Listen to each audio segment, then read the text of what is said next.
बांग्लादेश की सिर्फ राजनीतिक हालात खराब नहीं है, बल्कि उनकी इकोनॉमी भी ढहने की कगार पर है।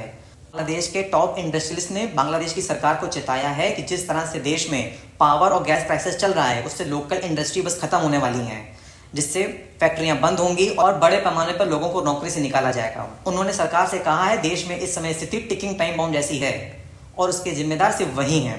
देश में फ्यूल की शॉर्टेज है, प्रोडक्शन की कॉस्ट डे बाय डे बढ़ रही है और बिजनेस इन्वायरमेंट बिल्कुल ही खराब है।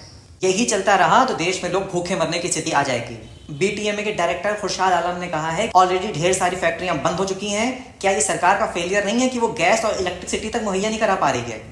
आपको बताते चले, बांग्लादेश की हालत इस समय बहुत ही ज्यादा खराब है। ना ही देश में इलेक्ट्रिसिटी है, ना ही देश में फ्यूल है। कोई भी फॉरेन कंपनियां उसमें इन्वेस्ट नहीं करना चाहती, क्योंकि उन्हें पता है कि देश की हालत और भी खराब होने ही वाली है। स्कूल के टीचरों ने, सिटी कॉर्पोरेशन वर्करों ने, इन सब ने सरकार के खिलाफ मोर्चा खोला हुआ है।